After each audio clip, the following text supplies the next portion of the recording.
Aí eu... Beleza. Hoje nós vamos falar, para quem está chegando agora, sejam bem-vindos. Nós vamos hoje falar sobre a renúncia e logo em seguida a gente já chega na sessão da herança. E aí na próxima semana a gente já inicia o capítulo 4. Lembrando aos senhores e às senhoras que não esqueçam de finalizar, para quem ainda não finalizou, a sua atividade, né? Tem até domingo para fechar a postagem da sua atividade, da sua última, né? E aí no outro final de semana, aliás, no outro final de semana não, na outra semana a gente já formaliza as notas lá na plataforma, tá? Wagner, boa tarde, Wagner. O Lucivaldo pediu para justificar a ausência pelo devido... Ah, tá.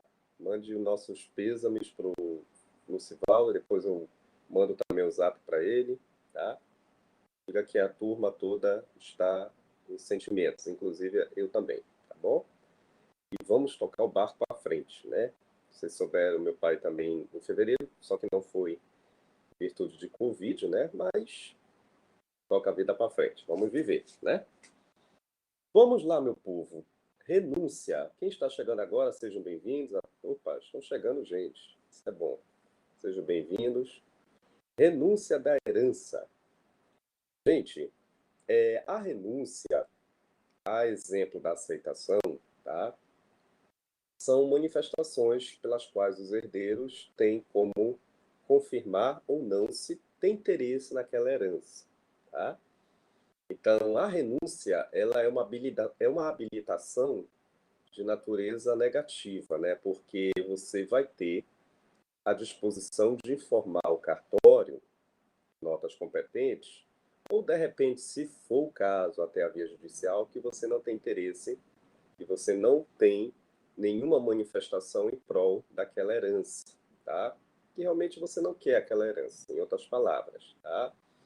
Então, a renúncia é uma das modalidades, é perfeitamente possível, alguns casos, né?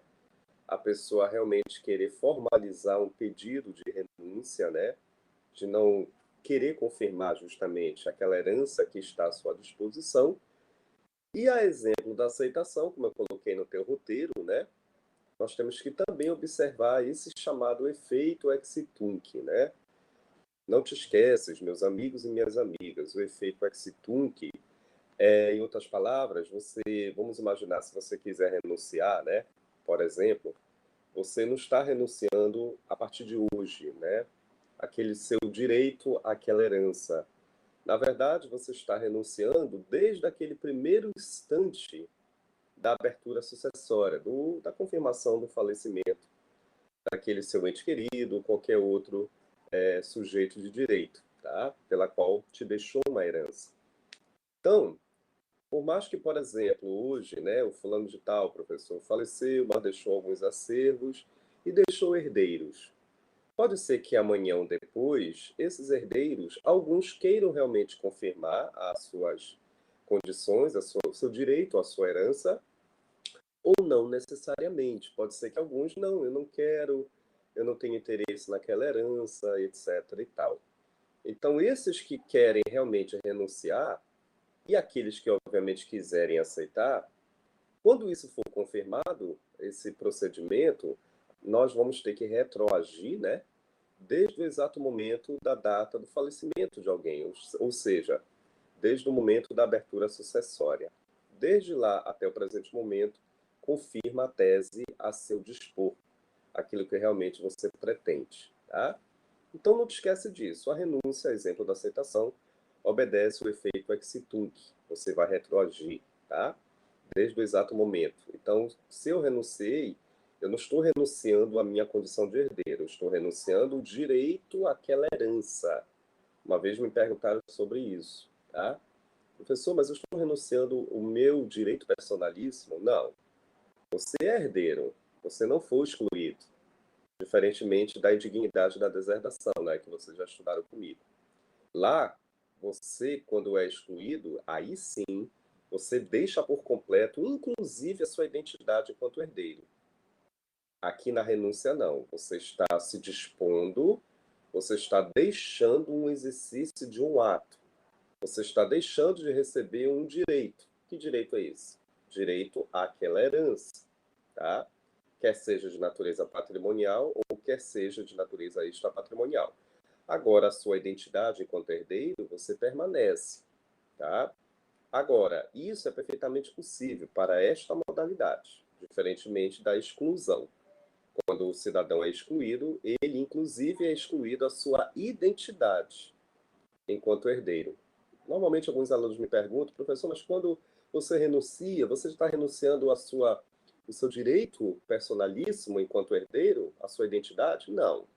Tá? Você está renunciando àquele direito. Tá? Ou seja, aquele ato, aquela herança, aquela esfera, quer seja patrimonial, quer seja extrapatrimonial. O chamado Monte Mor, né? A universalidade que nós já sabemos. Agora, o seu direito personalíssimo, você continua com ele. Tá? Você nunca vai deixar de ser considerado herdeiro. A diferença é que você está dispondo de querer aquela herança pela qual existe, aquele acervo material, o extrapatrimonial. Tá? Então, isso é bom deixar bem claro para que vocês não confundam. A renúncia não tem nada a ver com exclusão da herança, são coisas diferentes. Tá? O que mais, meu povo, que nós temos aqui? Requisitos da renúncia. Regra exemplificativa, tá, gente? Obviamente que isso, de acordo com a doutrina, nós elencamos aqui algumas peculiaridades, algumas características da renúncia que, inclusive, se assemelham também para a aceitação. Nós até discutimos ontem, né? No caso da aceitação, tá? A primeira dessas características, ou requisitos, né? Nós temos a capacidade jurídica plena do renunciante. Não te esquece, meu povo e minha pova, né? Essa capacidade jurídica é o exercício, o teu direito de pleitear aquela herança, né? No caso, especificamente falando, você não quer pleitear essa herança, você vai querer não justamente confirmá-la, né? Você vai querer passar essa responsabilidade novamente para a universalidade. Para que você venha renunciar, traduzindo, normalmente a norma exige, regra geral, que você detenha uma plena capacidade civil. Ah, professor, mas e os menores? Né? Aqueles que ainda não atingiram a sua plena capacidade. Inclusive, discutimos até ontem, né? A questão justamente da representatividade legal. Você, indubitavelmente, pode ter à sua disposição um representante, quer seja um mandatário, como discutimos ontem, né? Quer seja um tutor, quer seja um curador. Esses indivíduos vão representar aquele menor, tendo em vista que esse menor já se encontra ainda no seu estágio de incapacidade civil. Tá? Então, meus amigos, o que nós não devemos deixar de não observar, tanto para a renúncia quanto para a aceitação, nós temos que confirmar essa plena capacidade.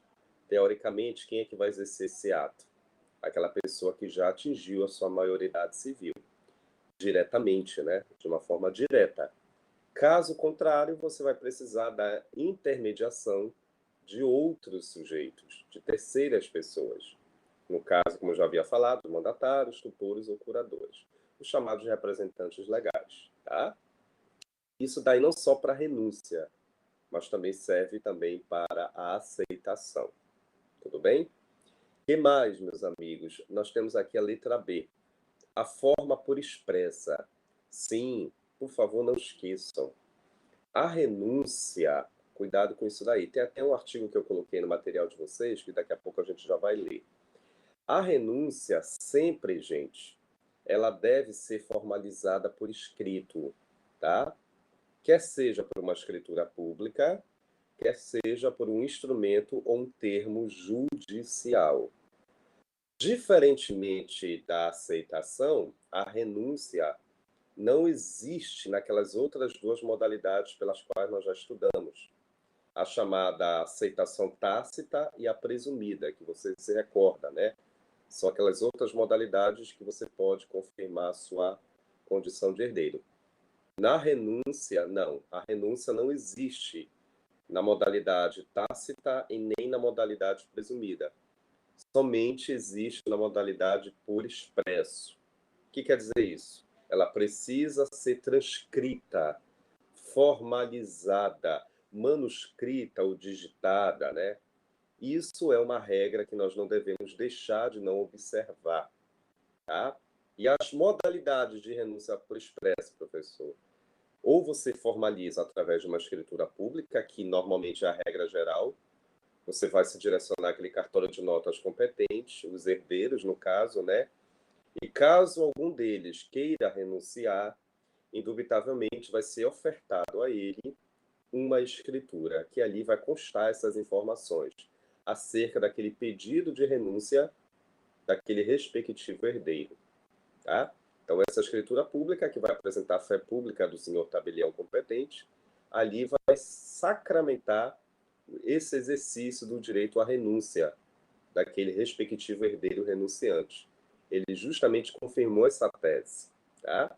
Ou, como também eu havia falado, através de um termo judicial, que normalmente isso é definido, sacramentado, após uma sentença transitada ou julgado.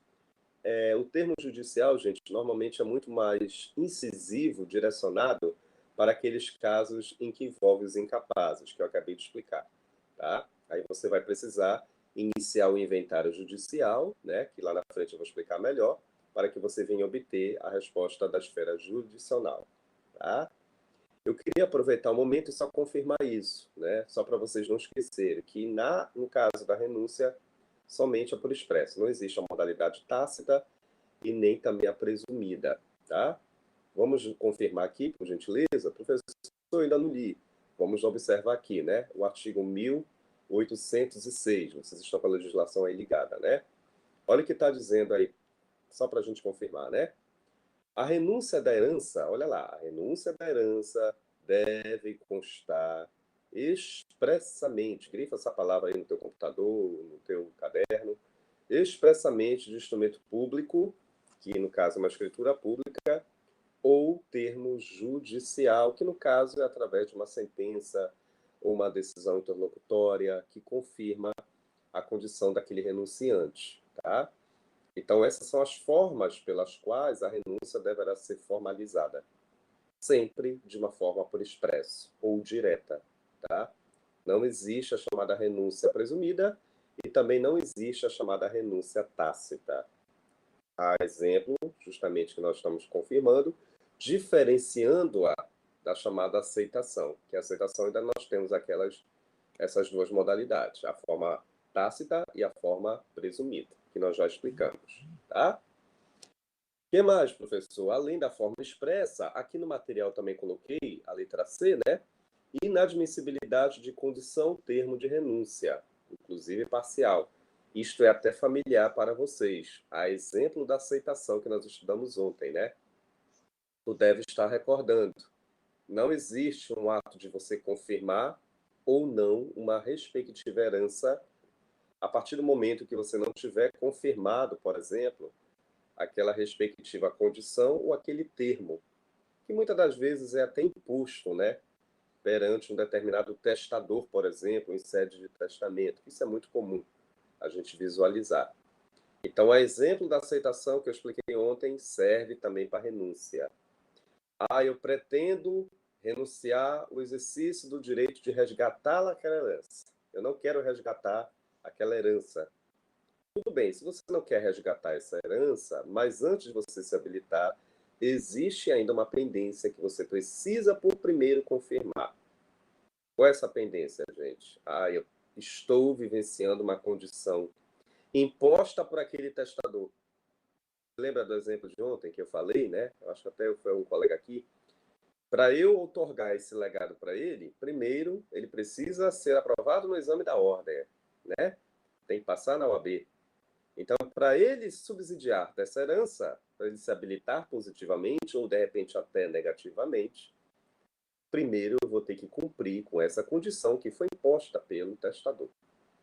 Então, a exemplo da aceitação, a mesma regra se equivale para a renúncia, que inclusive eu até coloquei esse artigo aí, né? O 1808, que é familiar para vocês. Nós, inclusive, lemos ontem, tá? Então, não existe renúncia ou aceitação de forma condicional, tá? O que quer dizer uma condição? É um evento futuro e incerto, comentei até ontem para vocês, né? Também, professor, não pode ser por termo, né? Porque termo é o quê, gente? É um determinado negócio jurídico que está condicionado a um evento futuro e certo, tá? Mesma regra para aceitação também se adequa para a renúncia, tá? E a exemplo da aceitação que eu comentei ontem, a renúncia também não pode ser parcial, tá? Ou você renuncia a toda a herança, ou você aceita. Não tem outra alternativa. Não posso realizar nenhum ato parcial. Principalmente quando envolver herança. A herança é uma universalidade, como eu sempre venho falando. Tá? Por se tratar de um universo, nós não sabemos de imediato o que ele vai compor. Tá? É um todo. Para que nós possamos adentrar nesse todo, nós temos que perpassar pelo trâmite burocrático do inventário até chegar no destino final, que será a partilha. Aí sim, o que era uma mera expectativa de direito, depois da partilha vai virar um direito líquido e certo. E aí sim vai ficar tudo definido, tudo sacramentado, explanado para cada herdeiro. Tá? Por esse motivo, enquanto existir herança, nós não devemos ainda já singularizá-la, né? E também querer já discriminar, por exemplo, os créditos em detrimento dos débitos, como eu te expliquei ontem, tá? Então, a renúncia e a aceitação da herança não pode ser parcial. Ou fulano de tal se habilita como um todo na herança positivamente ou negativamente também como um todo, tá? Agora, o senhor está falando isso em sede de herança. Em sede de legado é diferente, né? Porque o legado nós já podemos singularizar, nós já sabemos de imediato o que vai ser constituído. E aí sim nós podemos optar, né? Principalmente para legados de diferentes títulos sucessórios, né? Ou seja, diferentes condutas, né? Diferentes matérias, valores, composições. Eu já até expliquei também isso ontem para vocês, né? O fulano de tal deixou diferentes legados, diferentes composições, valores, né? Formatos, enfim, o indivíduo ele pode, de repente, ali querer se manifestar. Aqueles pelas quais ele pretende aceitar ou não. Aí ele pode realizar um ato parcial. Tá? Agora, para a herança, aí já muda a configuração. Tá? Então, a regra do 1808 que lemos ontem para aceitação também se adequa, se aplica para a renúncia. Não pode ser parcial. Se tiver alguma condição, se tiver algum termo, em primeiro lugar, essa condição e esse termo tem que, por primeiro, ser cumprido, para que aí sim, posteriormente, aquele indivíduo vá se habilitar, quer seja aceitando ou não aquela herança. Tá? E mais, professor? Sim, nós temos aqui a chamada regra da renúncia translativa. Grifem a palavra translativa. O que quer dizer isso, gente? Na verdade, verdadeira, já dizia o ditado popular, é a chamada falsa renúncia. Alguns autores vão até falar isso quando vocês estiverem lendo os livros, né? O fulano, o beltrano e o ciclano, os autores. Normalmente, a grande maioria fala o seguinte: a chamada renúncia translativa, em outras palavras, é considerada como uma espécie de uma falsa renúncia. Por quê? O que é essa renúncia translativa? É aquele procedimento pela qual você pretende, olha lá, você pretende confirmar aquela herança, mas com o intuito de você querer indicar alguém que posteriormente vai ser o beneficiado dessa sua herança. Então, eu vou aceitar, mas com o propósito de passar adiante essa minha cota, esse meu direito propriamente dito. Por isso que é denominado uma falsa renúncia, porque você aceita, mas logo em seguida você passa adiante essa responsabilidade. Né? Você transfere essa responsabilidade. Daí a etimologia translativa, né? Vem de você transmitir algo para alguém. Obviamente que você já sabia o que era uma palavra translativa, né? Do verbo transladir. Você vai transpassar, você vai transferir uma responsabilidade. Tá? Agora, o que eu quero dizer, por exemplo? O indivíduo, para realizar uma renúncia translativa, não te esquece. No primeiro momento, ele se habilita positivamente, ele aceita aquela herança. Toda vez que alguém aceitar uma herança, não te esquece, né? Eu não vou deixar de não cumprir com os meus honorários de impostos, eu vou ter que pagar. Tem um pico de energia aqui, gente, tá? Estão me ouvindo? Alô, alô, vocês estão me ouvindo? Tem um pico de energia aqui. Olha aí, tá dando um pico de energia aqui, tá? Não há de ser nada, mas se faltar luz eu volto, tá? Vocês estão me ouvindo, tá, né? Tá. Vocês viram que piscou a luz, né? Isso aqui não é boate, não, meu escritório mesmo, tá, gente? É porque piscou mesmo, tá? Então a renúncia translativa, mas se faltar, não se preocupe, fique aí na sala que eu retorno, tá? Não se preocupe. Então a renúncia translativa é justamente nesse sentido, é o indivíduo que ele aceita a sua condição de herdeiro, mas com o propósito de logo em seguida passar essa responsabilidade por alguém, tá? Por exemplo, eu vou buscar aqui, eu sou filho do finado, do falecido, ele deixou uma herança para mim. Mas na verdade, sabe o que eu quero fazer? Eu quero aceitar essa herança, mas eu quero contemplar o meu filho. Então eu quero realizar uma renúncia translativa, ou seja, eu quero transferir o meu direito à minha cota sucessória em prol do interesse de um outro sujeito. Isso é perfeitamente possível, mas para você fazer uma renúncia translativa, você primeiro precisa realizar a sua habilitação positiva. Você tem que aceitar. Toda vez que alguém aceita, tem que pagar o ITCMD, né? Tem que pagar aquele imposto causa-morte, tá? Então você paga esse imposto e logo em seguida você transfere essa sua cota para aquele sujeito pela qual tem interesse em querer resgatar, né? Você vai realizar um negócio jurídico com aquele determinado sujeito, interparte. Isso daí é o que nós chamamos até de cessão da herança, né? Já buscando, daqui a pouco a gente vai explicar a cessão, mas já remediando essa situação, né? Já direcionando. Isto é uma espécie de uma cessão, gente. Tá? A cessão da herança é justamente nesse sentido. Você vai se apropriar de uma herança pela qual você tem direito, né? Mas com o intuito de você querer realizar um negócio jurídico com alguém. Você vai querer transferir essa cota, esse direito, esse legado pela qual você tem a resgatar no primeiro momento, né? Que foi deixado para você. Mas aí você quer indicar um outro sujeito para realizar esse negócio jurídico entre partes. O chamado negócio jurídico interparte, tá? Então, essa renúncia translativa, por que uma falsa renúncia? Porque, na verdade, você não está renunciando diretamente. Você está renunciando, mas com o propósito de alguém ser contemplado. Você já até indicou alguém.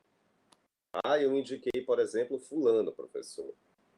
Eu me habilitei na herança do meu pai, mas com o propósito de transferir essa herança para o fulano de tal. Posso fazer isso? Sim. Lógico que tem umas especificidades, tem umas regrinhas, que lá na sessão, lá na frente eu vou te explicar. Mas, regra geral, é perfeitamente possível. É a renúncia translativa. Eu vou me habilitar, aí vem o termo translativo, né? Com o intuito de transferir essa cota para outro sujeito, tá? Não te esquece da palavra translativa, né? Então, você vai transferir uma responsabilidade, uma cota, um legado pela qual você, no primeiro momento, se habilitou, resgatou, né? Você pagou aquele imposto com o intuito de transferir para outro sujeito. Aí uma vez um aluno me perguntou, esse outro sujeito que vai receber essa cota, ele vai pagar imposto? Claro, né, gente? Mas na verdade verdadeira não é mais um imposto causa-mortes, aí já é um ato intervivo, né? Normalmente é o ITBI, né? Imposto de Transmissão para Bens Imóveis, né? Que é para atos intervivos, o ITBI, tá? O causa-mortes é aquele imposto que você vai pagar diretamente associado ao espólio, tá? O ITBI você vai pagar quando envolver sujeitos. É para atos intervivos. Você está associado diretamente, tá? Àquele outro determinado indivíduo. É um negócio jurídico bilateral. De um sujeito para outro. Aí você vai pagar o ITBI, tá? Então, resumo da ópera, a renúncia translativa, o sujeito se habilita no primeiro momento, paga o seu imposto causa-morte, E aquele que vai receber, que eu vou chamar até de herdeiro ou sujeito cessionário, tá? Cessionário é aquele camarada que vai receber, o cedente é aquele que vai transferir. Muito simples, tá, gente? Não é para gravar nada, é só para entender. O herdeiro cedente é o que vai transferir, o cessionário é o que vai receber. Esse herdeiro cessionário, já que ele está associado com outro sujeito, ele paga o ITBI, tá? Isso daí realmente é a regra que nós temos que não esquecer. Então, o senhor aceitou com o propósito de já de indicar alguém. E se esse cessionário, se esse sujeito realmente quiser a herança, ele vai, obviamente, realizar um negócio jurídico com o senhor, entre partes, né? Haverá ali uma venda, haverá em quantas prestações, ou de uma forma à vista, né? De uma forma onerosa, né? A forma de pagamento daquela cota, daquele legado, daquele direito, tá? Aí o camarada, né, o cessionário, vai pagar o seu ITBI, porque está associado a outro sujeito. É um negócio, como já havia falado, entre as partes, tá? Ficou claro, gente, a renúncia translativa? Então é uma falsa renúncia, porque na verdade você não está renunciando diretamente. Você está aceitando com o propósito de passar adiante. Na verdade, você está, entre aspas, até renunciando.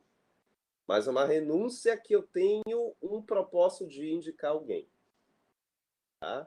Eu não vou simplesmente renunciar diretamente. Tá? Porque se você renunciar diretamente, sem indicar ninguém, aí você está naquela outra modalidade que eu coloquei aí embaixo, ó, a chamada renúncia direta. Tá? O que é a renúncia direta, gente? Aí sim é quando você realiza uma mera cessão pura e simples. Até o artigo está falando isso. Eu simplesmente não vou querer indicar ninguém, eu vou querer que essa responsabilidade seja transferida para aquele que pretende um dia se habilitar naquela minha cota pela qual eu renunciei. Tá? Então, por exemplo, um exemplo prático. O meu pai faleceu, deixou vários acervos. Eu, obviamente, tenho a opção de querer aceitar ou não essa herança deixada por ele.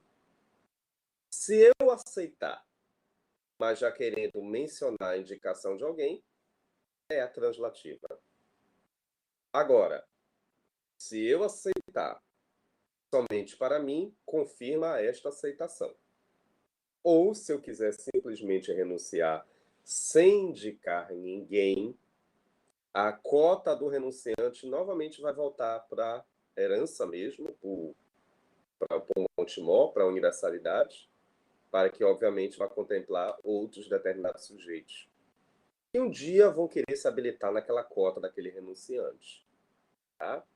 Lembrando sempre que o renunciante direto não vai pagar imposto nenhum. Tá? Quem renuncia à herança de forma direta, tá, gente? Isso é bom vocês não esquecerem, ficará eximido de impostos. Só paga imposto quem aceita e só vai pagar imposto quem realiza uma chamada cessão de herança, né? Atos intervivos. Agora, quem simplesmente renuncia, eu não quero contemplar ninguém, eu quero que a minha cota volte novamente para a universalidade, para o Montemor, né? Que é a herança propriamente dita. E quem quiser posteriormente se habilitar, fique à vontade. Pode ser fulano, beltrano, ciclano, podem se habilitar na minha cota, que eu renunciei. Agora eu não vou pagar nenhum imposto. É a chamada renúncia direta, tá? Então, meu povo, minha povo que está nessa sala, não é para gravar nada, é para entender. Diferente, tá? Nada de ficar gravando código nem lei. Isso daí você não vai aprender. Você vai aprender o que eu estou te dizendo na prática. A renúncia translativa, não esquece. Translativa, eu vou transferir responsabilidade. Vou transferir direitos hereditários. Mas, para que isso seja possível, primeiro eu me habilito positivamente. Primeiro eu aceito. Eu vou pagar o imposto, parará pererê.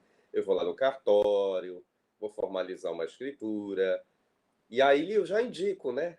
Quem é que vai ser o contemplado? O possível sujeito que vai confirmar esse negócio. É a translativa. tá? Agora, eu não vou querer aquela herança. Eu não tenho interesse nenhum em indicar ninguém. Dane-se, já dizia o ditado popular, né? Eu não vou pagar nenhum imposto. Simplesmente a minha cota vai voltar para a herança e vai estar à disposição, cuidado com esse A, né? A craseado. Vai estar à disposição dos demais outros herdeiros que queiram se habilitar na minha cota que eu renunciei anteriormente. Se possível, herdeiros que estejam na minha mesma classe, na minha mesma ordem, tá? Que eu já vou explicar isso daqui a pouco para vocês, tá? Então, a renúncia direta é quando eu não indico ninguém. Simplesmente viro as costas para o direito sucessório, para a herança propriamente dita, e não vou querer. Em contrapartida, a translativa, não. Eu quero, mas eu tenho o intuito de transferir essa responsabilidade, essa cota, esse exercício desse direito para um outro sujeito. Daí a etimologia translativa. Estou transferindo o direito àquela cota para um outro novo sujeito. Tá? Ficou claro isso, gente? Deu para entender a diferença da translativa para a direta? Tá? A direta, não tenho responsabilidade com ninguém. Não vou pagar imposto. Quem é que vai pagar a minha cota que o senhor renunciou? Aquele que quiser se habilitar, né, gente? Detalhe, vamos imaginar que o fulano, ele já resgatou a sua cota e ele quer resgatar a minha cota do renunciante. Ele vai pagar 2 vezes o imposto, sabia, gente? Ele vai pagar. Por que ele vai pagar 2 vezes o imposto? Ora, ele já pagou o seu imposto da sua cota, né? Deixada pelo seu pai. Já que ele é irmão do renunciante, é claro que ele vai querer a cota do irmão, né, gente? Mas para ele querer a cota do irmão, ele também vai ter que pagar o ITCMD do irmão. Custa dinheiro, né? Novamente, quem pretende se habilitar em cotas de renunciantes, o valor do imposto, meu povo e minha pova, que é o ITCMD, é maior. É óbvio, né, gente? Você já vai pagar a sua cota e vai pagar a cota do renunciante, o imposto é maior. É proporcional. Você vai pagar também a cota do renunciante. Você já pagou o seu imposto, X, e você vai somar X mais Y. O que é o Y? O Y é a cota do renunciante. Já que o fulano não quis, renunciou, a herança voltou, né? A cota dele voltou para universalidade. Está à disposição de outros herdeiros. Aí o outro herdeiro X, que já havia se habilitado na sua cota, resolveu se habilitar também na cota do renunciante. E pagou para isso. Então ele pagou duplo. Por isso que é chamada dupla carga tributária. Ele já pagou o seu ITCMD e pagou também o ITCMD correspondente àquela cota do renunciante. Tudo bem? Então, toda vez que vocês ouvirem falar dupla carga tributária, por que aquele indivíduo está pagando duplamente o imposto causa-morte? Porque ele já se habilitou na sua cota dele, que ele tem por direito a receber, e ele também resolveu querer se habilitar na cota, naquela cota que pertenceu àquele renunciante. Logicamente, resumo da ópera, ele vai pagar mais, porque é proporcional, tá? Isso é perfeitamente possível. Quem se habilita na cota de alguém, já prepare o seu bolso, que já está ciente da situação que vai pagar mais imposto. Eu acho que até uma criança de 1 ano ia entender isso, né, gente? É óbvio, se eu quero me habilitar em mais cotas, é óbvio que a incidência de impostos, para mim, será maior. Confere, gente. Eu acho que isso daí não é nem preciso ler, né? Isso daí é óbvio, tá? Se você se pretende se habilitar em mais cotas, você vai pagar mais imposto, isso é óbvio, isso é proporcional, principalmente daquele que renunciou, tá? É claro que quem renunciou, ele não vai pagar nada, mas também não vai ter direito a nenhuma mais herança, porque a feita que o camarada renuncia, ele não pode mais voltar atrás. Tu te lembra disso que eu falei ontem, né? Quem aceitar e quem renunciar é um ato o quê, gente? irretratável e irrevogável. Não foi isso que eu falei ontem? Ah, eu me arrependi. Poxa vida, não era para eu ter renunciado. Já foi. Já formalizou o pedido de renúncia, como diz o ditado, já era. Já decaiu o teu direito. Tá? É um ato irretratável e irrevogável. Tá? E a cota volta para o espólio para contemplar outros herdeiros daquela mesma classe, se possível, né? Que se predispõem a querer se habilitar na cota sua que você renunciou. Tá? Certo, meu povo e minha pova? Que mais, professor? Sim, nós temos ainda aqui regra para os credores. Cuidado, né? Os credores, normalmente, oh meu Deus, os credores, como eles sofrem. Sabe por quê, gente? Em algumas situações, o camarada, principalmente quando envolve dívidas, né? Professor, mas a dívida ela faz parte a priori da universalidade da herança. Sabes que a herança ela é composta de créditos e débitos, né? É claro que as dívidas deverão estar saldadas, quitadas, antes de finalizar todo o procedimento, o percurso desse inventário, né? Futuramente, e antes de chegar na partilha. Tudo tem que estar sacramentado, tudo tem que estar saldado e pago. Começando pela dívida. Se existir dívida, gente, procure já os seus credores e se acertar com eles. Normalmente são os herdeiros e você também pode acionar o espólio, né? Que na verdade quem vai responder é a própria universalidade, a herança, né? Deixada pelo fulano de tal, o espólio do senhor fulano de tal, o falecido, tá? Os credores, por que o senhor falou que coitado dos credores? Porque muitas das vezes, gente, os credores eles sofrem muito quando os herdeiros daquele falecido resolvem, muitas das vezes, renunciar propositadamente com o intuito de não querer pagar as dívidas deixadas pelo falecido. Já pensaste, o camarada morreu, deixou 2 filhos, deixou um patrimônio, mas deixou débitos com instituições bancárias, com instituições crediárias, cartão de crédito, aí já viu, né? Toda hora ligando para tua casa. O seu fulano tá aí? Não, o seu fulano já faleceu, eu sou filho dele. Mas para a instituição bancária, normalmente, ela não quer saber.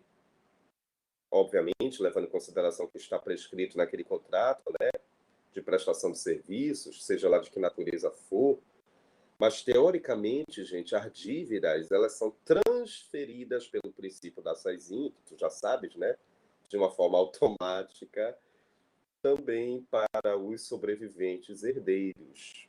O espólio vai ter que responder por esses débitos que estão sendo acumulados, que vêm sendo acumulados, que estão crescendo a cada dia. E os credores não podem esperar.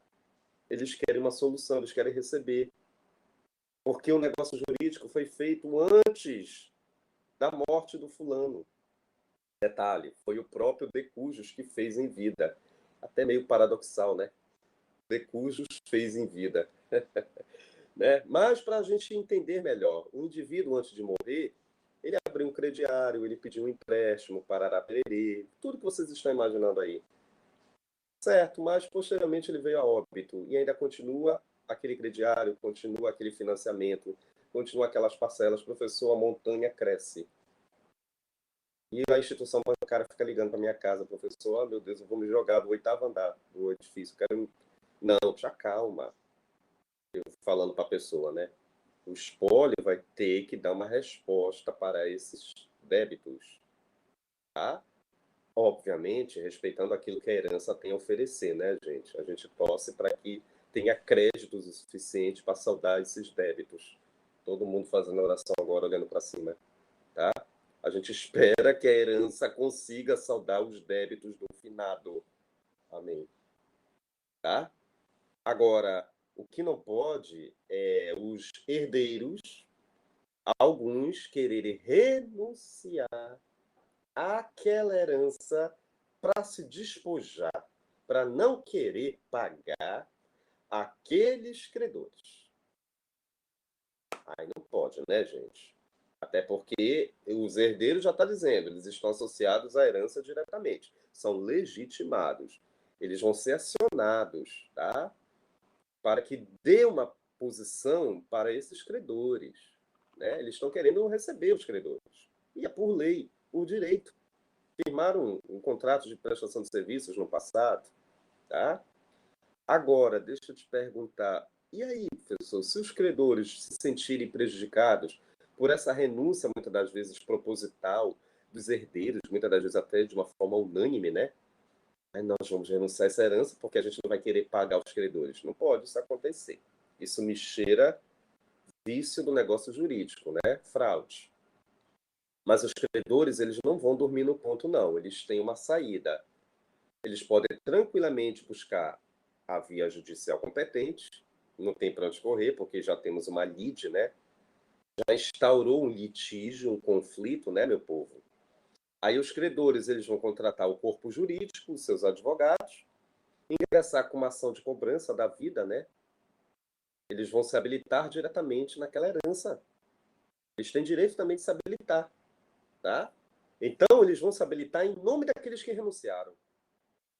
Porque esses credores, eles vão querer resgatar os seus quinhões, os seus créditos, indubitavelmente respeitando os limites do que a herança tem a oferecer, como já havia também te falado anteriormente. Mas os credores têm direito, sim, repito, de buscar os seus ressarcimentos, acionando o espólio. Tá? Professor, o senhor falou ação de cobrança? Normalmente sim, né, gente? Uma ação de obrigação de fazer, uma ação de cobrança perante a vara civil competente, tá? Ou precisamente a vara da família, considerando justamente que ocorreu o falecimento de alguém, existe o espólio, tá? E aí, teoricamente, daqui a pouco a gente vai confirmar, mas tem um prazo para que esses credores ingressem com seus comunicados de resgate dos seus créditos, das suas cobranças, teoricamente em 30 dias, a contar justamente da tomada do conhecimento, a contar justamente da abertura sucessória, tá? Quando eles ficaram cientes do falecimento de alguém, eles já podem, se eles tiverem interesse em já querer mover a via judicial para se habilitar naquele espólio, para se habilitar naquele inventário e tentar resgatar os seus créditos pelas quais tem direito a receber, tá? Então, se a dívida, por exemplo, vamos um exemplo prático, se a dívida é 1 milhão, o espólio, após ter sido avaliado, ter sido calculado perante a via jurisdicional competente, chegou-se a um patamar de um valor que hoje vale 1.200.000, o espólio vale até mais do que a dívida, né? Que bom, né, gente? Os credores, eles vão se habilitar em 1 milhão, né? Aquilo que eles têm direito a receber. E aquilo que sobrar, salvo me engano, vamos fazer aqui uma conta, né? 1.200.000 menos 1 milhão, quanto sobra? 200.000, né? Esse valor que sobrar vai ser devolvido novamente para a herança, né? Para o espólio, para que, obviamente, reverta em prol dos interesses dos herdeiros. Sempre considerando o que a herança tem a oferecer. Se, de repente, os credores se habilitaram além daquele valor que eles têm a receber, eles se habilitaram em 1.300.000. Não pode, né, gente? Já que a herança só tem a ofertar 1.200.000. Se os credores se habilitaram além do necessário, os credores eles vão ter que devolver o excedente, né, gente? Porque aí chegou o momento de inverter o papel. Aí é o espólio que vai se voltar contra os credores. Tá? Então, os credores, o corpo jurídico, os advogados, eles sabem disso. É o direito de você resgatar aquilo que vocês têm por receber, né? Tomara que o espólio consiga saldar dívidas, que nem sempre isso é possível. Infelizmente, tem somente que resgatar aquilo que a herança tem a ofertar. Tem até um artigo que fala sobre isso, que toda hora estou dizendo, tá? Agora, se você se habilitou além, devolva esse excedente, tá? Você se habilitou com 100 mil reais a mais, esses 100 mil reais a mais não pertencem aos credores. Sobrou, tem que devolver de novo para o espólio, para contemplar os herdeiros, tá? Professor, mas a dívida ela é muito maior do que o espólio. O espólio não tem condição de saldar essa dívida. dívida, parará, pererê. Então é a velha resposta que a gente já sabe. Está igual um disco furado.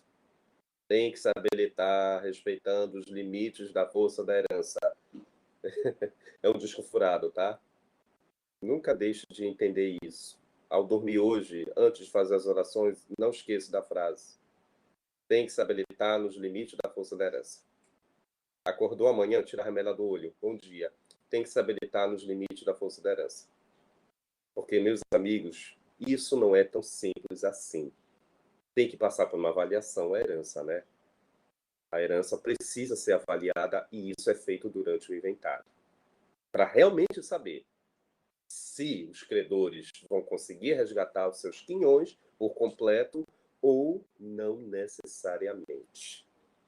Tá? Respeitando, de novo, disco furado, respeitando os limites da força da herança. Parece uma musiquinha, né? Mas para vocês não esquecerem isso. Futuros advogados civilistas. Eu quero penal. Não, tem que ser civil. Tá? Então, vocês que vão militar, chegou um cliente, doutor ou doutora, eu só tenho que ofertar isso. A instituição bancária fica me ligando, parará, o meu pai fez uma dívida, para não sei o quê, não sei o quê. Só que a avaliação foi feita essa. Tá? Então, temos que cumprir com os limites do exercício da força da herança. Tá? Isso que eu estou falando, meu povo, minha pova, para vocês, não estou inventando, até porque eu sou bonzinho com a turma, eu coloquei até o artigo, né? Tudo isso que eu expliquei para vocês, tá? Eu acho que primeiro a gente precisa explicar para depois ler, né? Porque tem professor que às vezes faz o contrário, é porque desconfia, né? Quem inicia a leitura, enfim, deixa para lá. Mas o 1813, tá? Ele está dizendo isso, traduzindo. Né? Os credores podem resgatar seus créditos, respeitando o prazo de 30 dias, respeitando os limites do que a herança tem a oferecer, tá? Tudo o que eu acabei de dizer. Eu sou bonzinho com vocês. Artigo 1813, que vai cair na OAB. Já é uma previsão que eu faço para vocês. Sempre cai esse artigo. O senhor está vendo coisas? Já estou prevendo o futuro. Vai cair na prova de vocês vão me ligar depois. E vão acertar, tá? Olha aqui o 1813, lê aqui comigo. Quando o herdeiro, olha lá, quando o herdeiro prejudicar os seus credores, renunciando à herança. Por que a palavra prejudicar? Porque eu não quero saldar aquelas dívidas, né? Deixada pelo espólio. Aí eu vou renunciar propositadamente.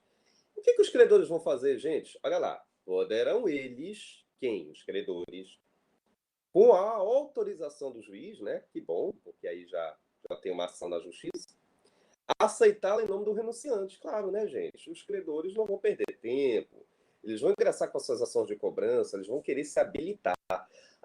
O filho do finado renunciou, propositadamente, não vai querer me pagar? Peraí.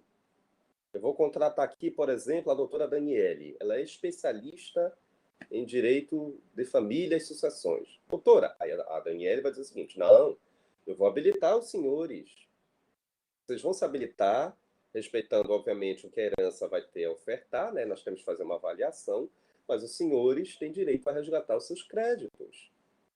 Na procuração, vocês vão me passar, etc. e tal, vou habilitá-los nessa ação de cobrança, mediante autorização judicial, tudo vai ser, ou vamos tentar resolver da melhor forma possível. Né, Daniele? Falaste isso para os teus clientes, que são empresários, né? Eles têm uma dívida, aliás, eles são credores daquele devedor. Né? Quando a gente fala até empresário, a gente até gagueja, né, gente? Então, dentro desse panorama, dentro desse sentido, a Daniela não vai perder tempo. Já habilitou aquela empresa, ou aquele banco, seja lá que natureza for, para resgatar os créditos, acionando o espólio. Tá? Aí vem o parágrafo primeiro. Olha o parágrafo primeiro, aquele que eu te falei. A habilitação dos credores, gente, vai se fazer no prazo de quê? 30 dias, tá? Seguintes ao conhecimento do fato, ou seja, a contagem do prazo de 30 dias, levando em consideração justamente a ocorrência do suposto falecimento, né? A realização propriamente dita desse trâmite. Claro que uma vez um aluno me perguntou, professor, eles podem se habilitar, de repente, até após esse prazo? Na prática, sim, né, gente? Isso aqui é um prazo para que os credores tomem conhecimento que eles têm que se adequar enquanto existir inventário. É o prazo também que nós utilizamos para o início do inventário, é 30 dias. É uma similitude. A gente faz até uma semelhança também com o inventário, tá? Esse mesmo prazo que os credores têm para se habilitar dentro do percurso do inventário. Por isso que a gente utiliza esse prazo de 30 dias. Mas eles podem, de repente, até se habilitar depois, normalmente. Mas isso daí, teoricamente, é uma adequação àquele rito. Estão se adequando àquele procedimento, tá? Mas nada vai impedi-los de, posteriormente, de querer se habilitar, tá? E, finalmente, gente, o parágrafo segundo. Pagas as dívidas daquele camarada que renunciou, tá? As dívidas do renunciante, prevalece a renúncia, aquilo que sobrar, né? Será devolvido aos demais herdeiros. Aquilo que eu te expliquei, né?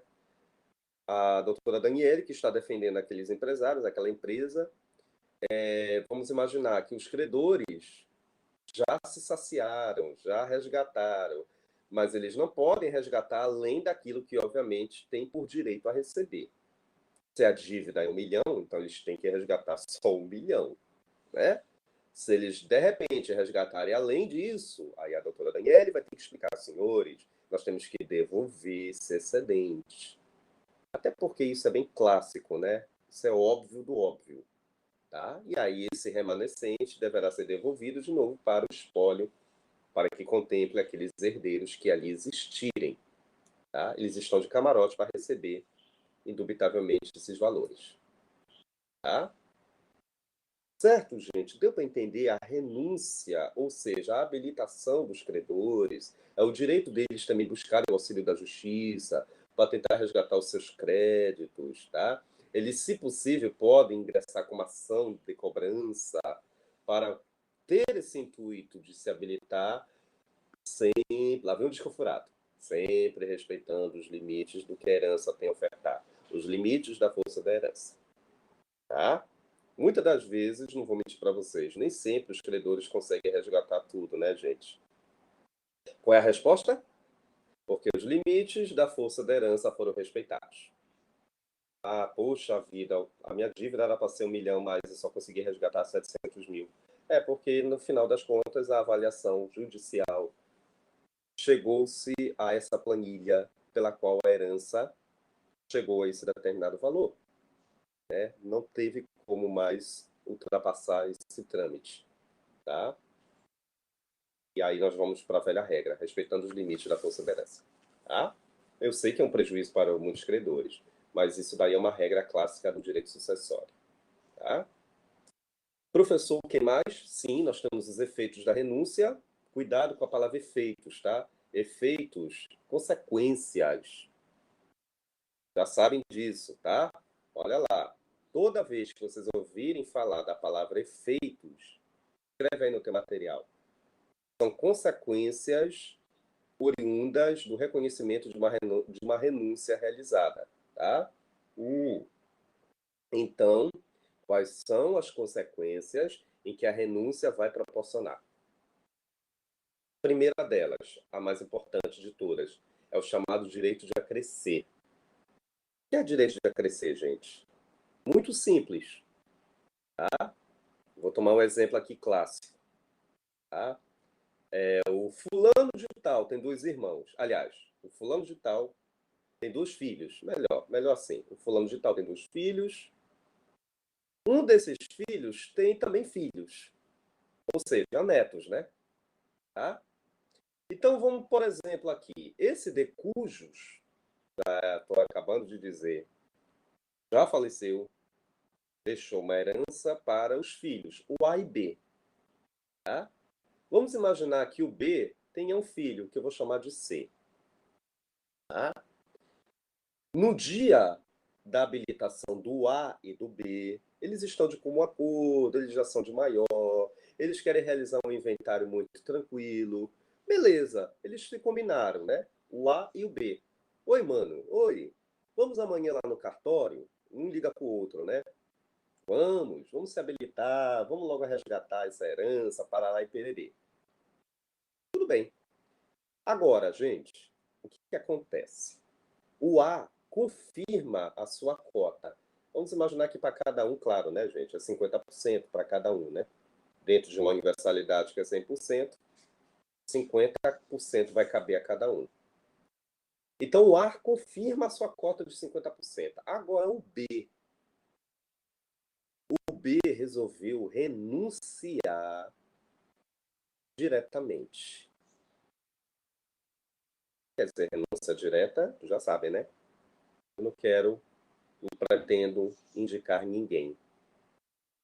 E mesmo que eu indicasse, tem uma regrinha aí que eu também não posso deixar de não considerar, que é o direito de preferência, né?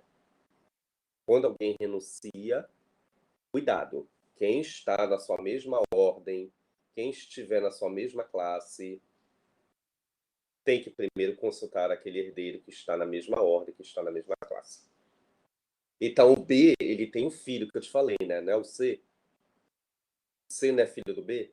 Beleza. Agora, mesmo que eu renunciasse translativamente em prol do C, cuidado. Antes de eu direcionar para o C a minha cota, primeiro eu tenho que ter consultado meu irmão, o A. Mas, professor, porque eles estão na mesma ordem. A herança é do pai deles. Tá, gente? Cuidado. Se um deles renuncia, a cota do renunciante volta de novo para o espólio, para a herança, para que contemple aqueles que estiverem na mesma categoria, na mesma ordem. Imagina uma escadinha, né? Quem estiver naquele mesmo degrau, obviamente, por primeiro deverá ser consultado. Indubitavelmente, se não tiver ninguém mais naquele degrau, ou se todos daquele degrau tiverem também renunciado, por exemplo, voltando a esse exemplo aqui do B, né? Ele ofereceu para o irmão dele, o A, mano, tu queres essa minha cota? Porque eu tenho um filho, eu quero passar essa cota para o meu filho.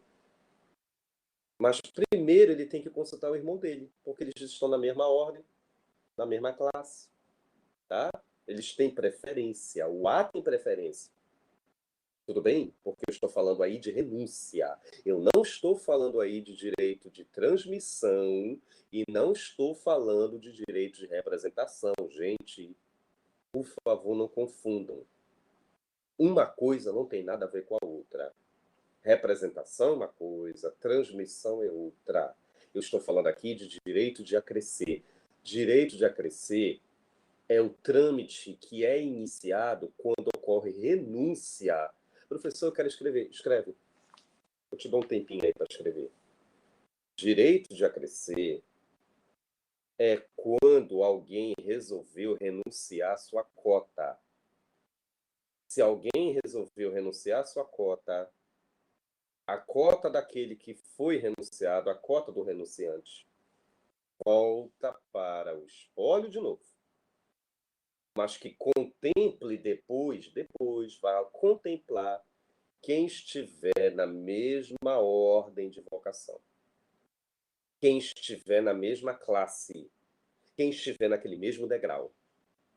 Tá? Então, o A, ele é irmão do B. Eles estão no mesmo estágio. Eles são frutos oriundos do decujus, né? São filhos do decujo. Até porque a herança é do decujus. A herança vai ter que, primeiramente, contemplar os filhos, né? O A e o B. Antes de chegar no C, primeiro tem que perpassar pelo A e o B. Ah, mas o senhor falou que a cota... Sim, o cara renunciou à cota dele. Mas ele não pode renunciar diretamente para o C sem antes consultar o A. Eu posso até indicar meu filho. Ah, eu vou indicar meu filho, eu vou renunciar para ele. Mas espera lá, eu tenho um irmão, né? Primeiro eu vou ter que consultar meu irmão para saber se ele realmente vai querer a minha cota. Por que eu tenho que consultar meu irmão? Porque nós estamos na mesma ordem. Nós estamos na mesma classe. Nós somos filhos do decujus. O direito que eu tenho é o direito do meu irmão. Nós somos filhos do finato. Agora, se o meu irmão não quiser essa cota, aí sim a minha renúncia translativa vai estar sacramentada. o meu filho vai receber a chamada renúncia, ou cessão, né? Tá? Tudo bem, gente? Então, por que acrescer? Aí vem a palavra crescer. Eu não entendi, professor, por que a palavra crescer. Vamos lá. Acrescer é quando o irmão A resolver ficar com a cota do renunciante. Por exemplo, o Gustavo é meu irmão. Nós somos filhos do finado, do fulano de tal. O Arizinho é meu filho, que é sobrinho do Gustavo. Tá? O Gustavo já se habilitou na cota dele, já pagou os 50%, o imposto. Só que o Gustavo, ele está com o olho desse tamanho, só um exemplo, tá, Gustavo? O Gustavo, ele está de olho também na minha cota. Eu, na minha mente, poxa, eu quero renunciar para o Arizinho. Eu coço até a cabeça, né? Eu quero renunciar para o Arizinho e tal. Eu posso fazer isso? Poder até pode, mas eu já vi gente escrevendo MAZ, né? Aí é um déficit cognitivo. MAS, mas antes de eu transmitir esta cota para o Arizinho, primeiro o Gustavo tem que saber disso. Porque nós estamos na mesma ordem. Eu estou falando de renúncia. Nós somos filhos do finado. A herança iniciou pelo finado, nosso pai. A herança não iniciou por mim, professor Ari. Tá? Então, o Gustavo, já que ele está de olho na minha cota, ele vai querer a minha cota. Não, mano, eu quero. Eu já paguei o meu imposto mesmo, eu vou pagar o teu imposto. Por isso que é direito de acrescer. Porque vai somar, olha lá, acrescer. Vai somar a cota do Gustavo a cota do renunciante. Eita, o Gustavo é bem de vida, né, Gustavo? Tem muitas fazendas, é um homem de muitas posses, né? Ele pagou pela cota dele e resolveu se habilitar também na minha cota. Por isso que a palavra crescer, porque ele vai, no final das contas, somar as duas cotas. Acresce, né? Já está dizendo, né?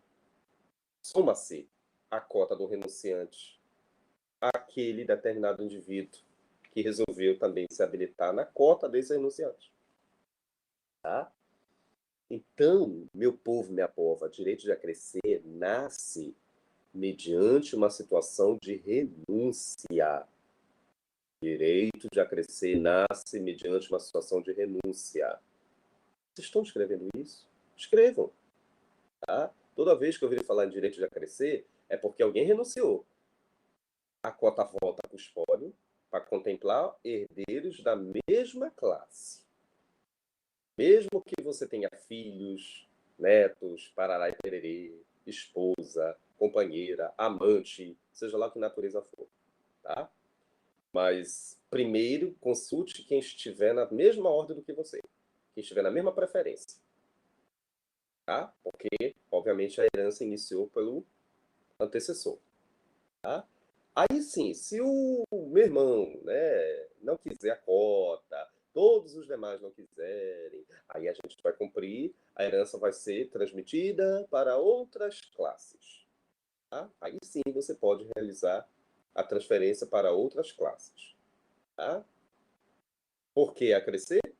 Porque aquele indivíduo que resolver se habilitar a cota do renunciante soma a sua cota de, que ele já tem direito àquela cota, e vai somar também a cota daquele pela qual ele resolveu se habilitar, a cota do renunciante. No final das contas, ele vai ficar com mais cotas, né? Também ele vai ter que pagar mais, isso é óbvio. Quem se habilita, teve uma pergunta uma vez interessante, professor, quanto mais você se habilitar em cota de renunciante, e aí eu deixei o aluno completar, completa agora, mas eu vou pagar? Claro. Precisa te responder, não é proporcional. 100 irmãos, um centésimo para cada um. Se 99 renunciaram, aquele único vai pagar o todo. Porque ele vai ficar com a cota de todos. É uma lógica, né, gente? Isso aí é muito óbvio. Tá? 2 irmãos, um renunciou, aquele que, obviamente, quiser a cota do renunciante, se habilita, vai pagar além da cota dele, vai pagar também a cota do renunciante. No final das contas, vai pagar a universalidade.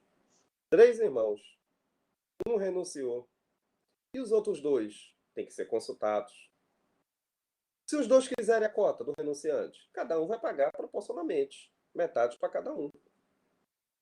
Ah, não, professor, é só um que quer a cota. Então, mesmo assim, ele vai resgatar a cota daquele renunciante somente para si, na proporção de 1/3. Tá? Estou me fazendo entender? Isso daí é lógica. Direito de acrescer é fruto oriundo de cotas de renunciantes. Por esse motivo, tudo isso que eu estou falando, meu povo, minha pova, está prescrito aqui em lei. Onde é que está isso, gente? O 1810 e o 1811, tá? 1810, bora ver aqui rapidinho. Na sucessão legítima, o 1810. Lê comigo aqui. Na regra da legítima, a parte do renunciante vai o quê? Acrescer a dos outros herdeiros. Olha aí, quem renunciou vai somar a cota daqueles que, obviamente, quiserem, né? Olha aí, a parte do renunciante vai somar a dos outros herdeiros, aqueles que quiserem, da mesma classe, tá? Olha aí, da mesma, grifa, da mesma classe. Grife isso daí no teu computador, tá? Sendo ele o único desta classe, devolve-se para os outros subsequentes. De repente, se eu não tivesse o Gustavo como irmão, eu fosse filho único, obviamente, se eu quiser renunciar, aí vai. O que vai acontecer com a minha cota? Vai ter que descer, né, gente? Vai ter que ser transmitida para outros herdeiros. Tá? Agora, se eu tenho também o Gustavo como irmão, ele não quer. Ele renunciou. Todos sendo único desta ordem, devolve-se para outra ordem. Ou seja, continua a regra da legítima. 1829. Tem mais descendente? Não tem. Tem ascendente? E aí vai. Aquela ordem que você já sabe, né? Do 1829. Tá? E aí, o 1811. Lê aqui o 1811 comigo. Ninguém pode suceder representando o herdeiro renunciante. Né, gente? Porque quem renuncia, regra geral, se alguém tiver na ordem de preferência, você primeiro vai ter que consultar aquele indivíduo. Eu não estou aqui representando o renunciante. Não pode isso acontecer. Ah, mas o senhor tem um filho. O filho está ali representando. Não. Renúncia é diferente. Primeiro, a gente tem que observar se não tem ninguém na mesma classe. Por isso que o artigo já fala, ninguém pode suceder representando o herdeiro renunciante. O Arizinho não pode lhe representar. Por quê? Porque tem o Gustavo, ele está na mesma classe. A cota ainda não é do Arizinho. A cota, por primeiro, ainda é daquele irmão que está na mesma classe. A não ser que o Gustavo não queira. Aí tudo bem. Tá? Abre-se uma exceção. Tá? Ponto em seguida. Continua 1811. Se, porém, ele for o único legítimo da sua classe, ele quem, gente? O herdeiro, né? Se ele for o único daquela classe, tá? Ou se todos aqueles outros herdeiros da mesma classe resolveram renunciar à herança, poderão os filhos, né? O Arizinho, o Gustavo Júnior, seja lá quem for, né? Vir a sucessão por direito próprio, por cabeça. O que é direito próprio, gente? Fácil. Direito próprio é o quê? Legítimos. Próprio quer dizer legítimos, reconhecidos por lei. Por cabeça o quê, gente? Quantidade de herdeiros. Tem o Arizinho e tem o Gustavo Júnior. São filhos do Ari, são filhos do Gustavo. O Ari não quis a cota, o Gustavo também não quis a cota. Interessante, o Gustavo renunciou à cota dele e o Ari renunciou à cota dele. Quem é que vai ser contemplado, gente? Os filhos dos renunciantes. Quem está de camarote aí? O Gustavo Júnior e o Ari Júnior. Estão me fazendo entender? Aqueles indivíduos daquela mesma classe, todos resolveram o quê? Renunciar. Quem é que vai ser convocado agora, meu povo? Os da classe subsequente. Tem descendentes? Tem, professor. Se não tivesse descendente, sobe para cima. Tem ascendente? Não tem ascendente. Tem esposa, companheira.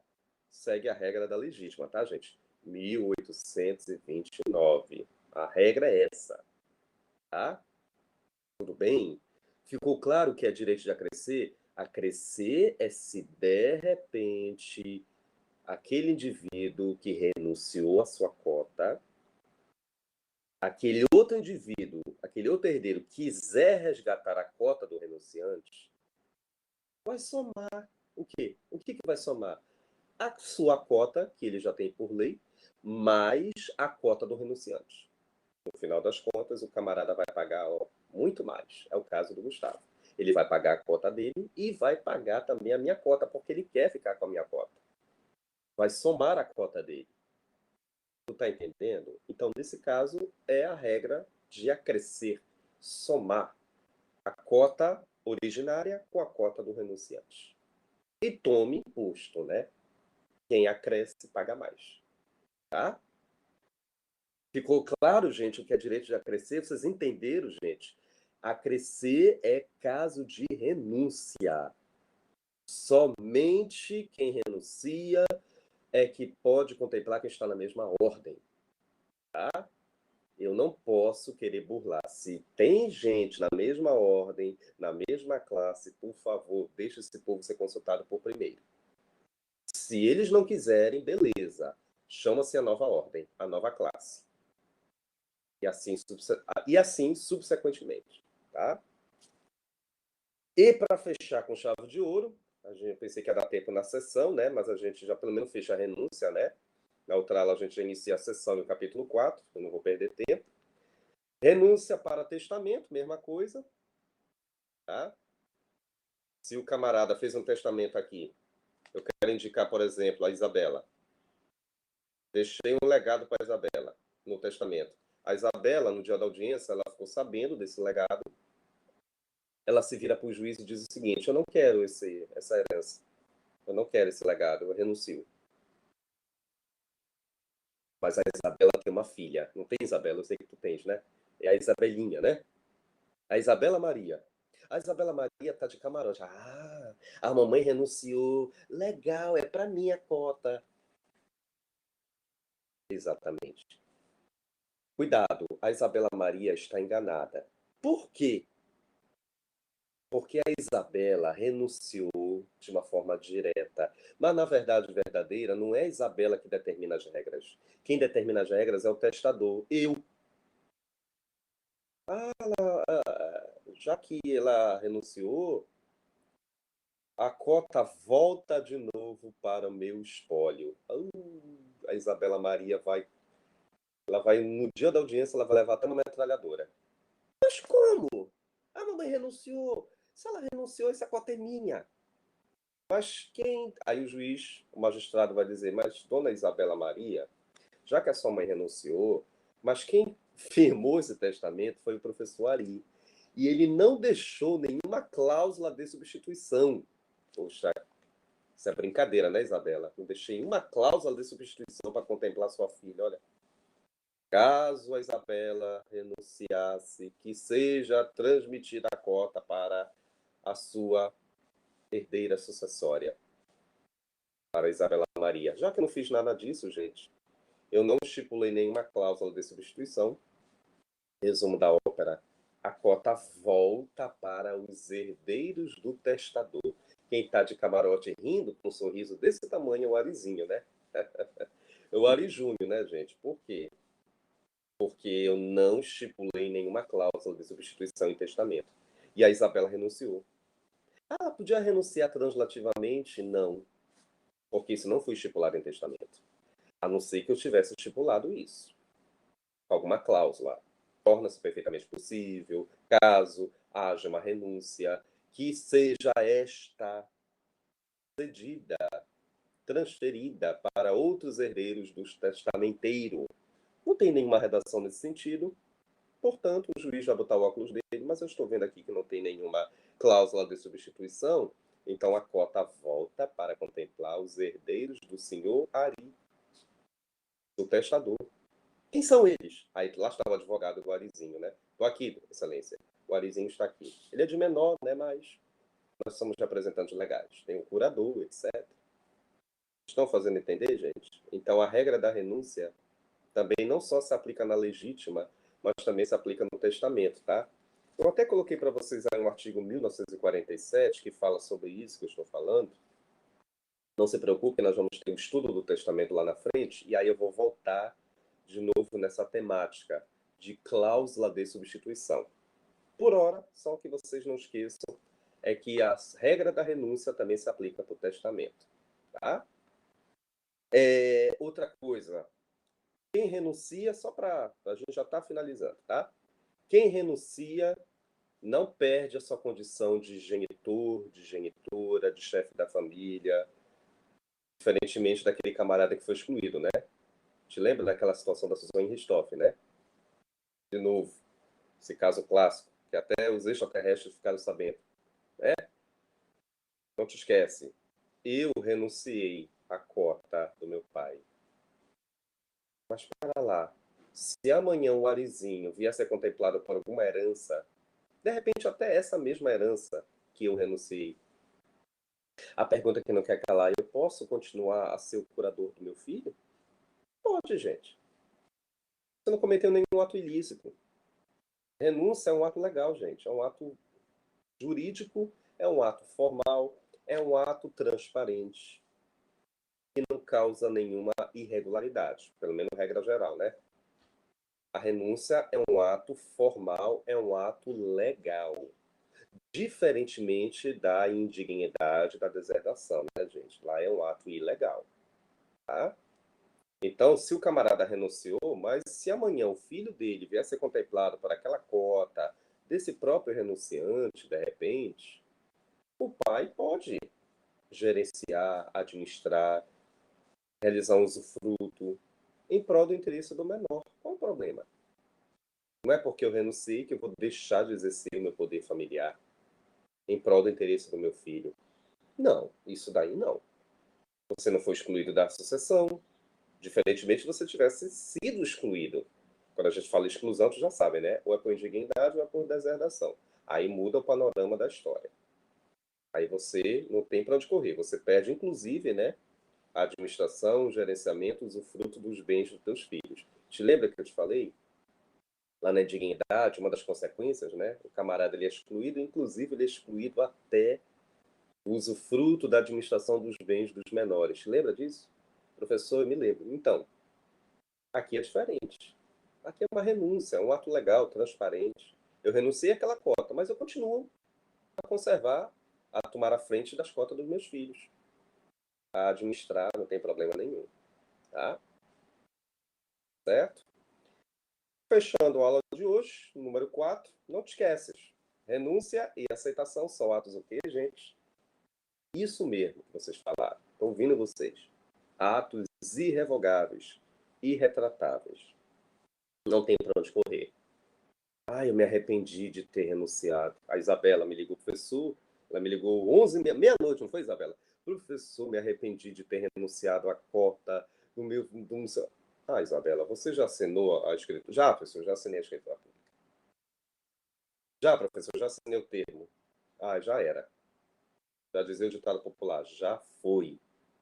Não tem como voltar atrás. Regra geral, é um ato irrevogável e o quê? Irretratável. A não ser que tenha ocorrido alguma situação de vício, né? Aí aquilo que eu te falei ontem serve também para hoje. Tudo que envolver vício, né, meu povo, minha pova, a gente tem que solicitar uma anulação, uma revogação perante o juiz, né? Os chamados vícios do consentimento. Te lembra que eu te falei ontem? Erro, dolo, coação, fraude, né?